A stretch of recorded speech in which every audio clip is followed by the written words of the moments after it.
The Bradenton Marauders entered their 16th season with a young but hungry roster, led by second-year skipper Jim Horner. Bradenton opened the season on the road in Daytona, giving 2024 first-round pick Connor Griffin the opportunity to make his professional debut. He didn't disappoint in his first game, going 2 for 4 with 2 stolen bases. He only got better when the Marauders came home to Lecombe Park for their first homestand of the year. Despite the team dropping 4 of 6 to Palm Beach, KG shined, batting .313 with 3 extra base hits, including his first professional homer. The long ball came at a big spot, breaking a 5-5 tie in the bottom of the 8th and directly leading to an 8-5 Marauders win. Bradenton would lose 4 straight following Griffin's big blast, but bounced back with 2 wins in Fort Myers, behind strong pitching from Carlos Castillo and Victor Cabreja. The road trip continued with a 6-game set in Lakeland with the Flying Tigers. The series provided a high-profile matchup at the shortstop position, with top 100 prospects Bryce Rayner and Connor Griffin squaring off. Both had very impressive weeks, slugging a combined 4 homers while driving in 11 runs. As the two phenoms matched each other's efforts, so did the teams, who split the week with 3 wins apiece. The Marauders picked up the final game on Sunday behind 3 doubles from Griffin and an impressive performance from the pitching staff, who combined for 9 strikeouts while allowing only 1 run. The Marauders closed April and opened May by taking 2 of 3 games from the Tampa Tarpons at home. The May 1st contest with Tampa provided a pitcher's duel between Yankees top 30 prospect Griffin Herring and Peyton Stumbo. Herring had the Bradenton bats in the palm of his hands through the first 4 innings, but made one mistake, one Yordany De Los Santos took advantage of for his second homer of the season. Marauders' arms K'd 10, holding on to the 1-0 lead for a huge victory. After days of quiet in Clearwater, the offense came alive upon their return home from another series with Lakeland. They won big on May 7th, defeating the Flying Tigers by a score of 12-3.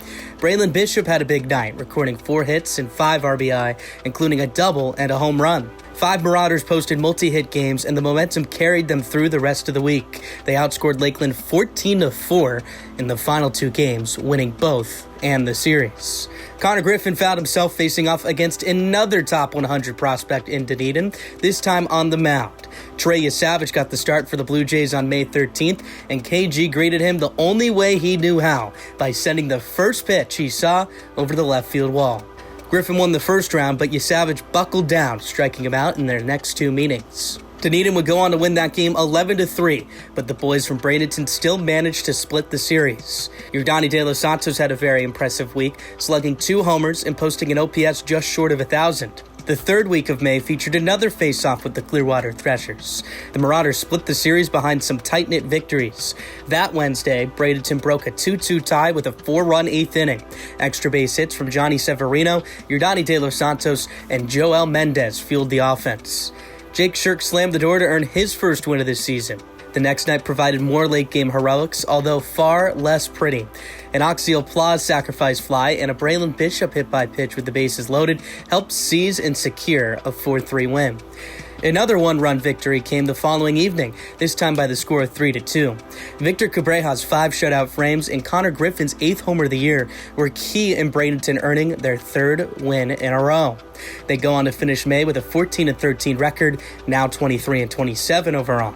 The bats heated up again entering June as they took 4 of 6 from Clearwater.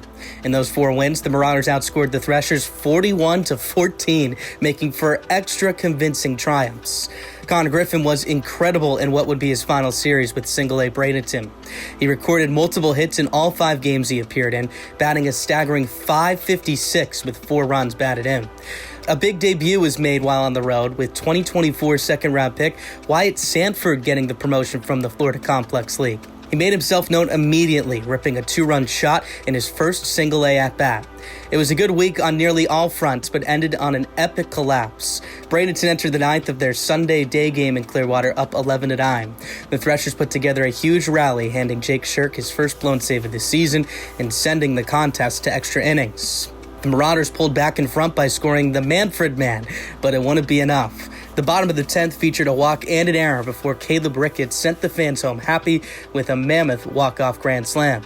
Bradenton fell 15-12, by far their most runs scored in a loss in 2025. On June 10th, Connor Griffin officially received a well-earned promotion to High A Greensboro. The 19-year-old was nothing short of outstanding as a Marauder. In 50 games with the club, Connor hit .338 with 70 hits, 21 of the extra base variety, 9 homers, 36 runs batted in, and 26 swiped backs. It's shocking that he never took home any hardware while in Bradenton. Making the trip with him up to Greensboro was outfielder Will Taylor. Taylor was sidelined early in the year with an injury, but when he was in, he was a positive force. He hit .338 with 4 homers in 29 games, including a grand slam in his last game as a Marauder. Jupiter came to town and won 4 of 6 games, but the Marauders' 2 wins that week at least came in exciting fashion. On June 11th, Eddie Rodriguez shattered a 4-4 deadlock with his 4th homer this season, elevating Bradenton to victory. A lucky break that came that Sunday, also with El Presidente up at the plate. Hammerheads pitcher Luis Ramirez put himself in a sticky situation, walking 2 batters to load the bases for Eddie, who didn't even have to take the bat off his shoulder. Ramirez balked, bringing home De Los Santos from third and gifting the Marauders a 2-1 win. When Cam Janik hit the injured list, outfielder Ian Farrell was brought up from the complex league. He made a splash with his first hit at Lecom Park, a walk-off homer on June 19th against Tampa. That same day, it was announced that catcher and Pirates' top 30 prospect, Oxiel Plaus, would be hitting the injured list as well. It would wind up being the last of him in Bradenton as he received the call up to Greensboro upon his activation in August. 2 days following Plaus' promotion and Farrell's heroics, the lineup received another new star, 18-year-old Edward Florentino.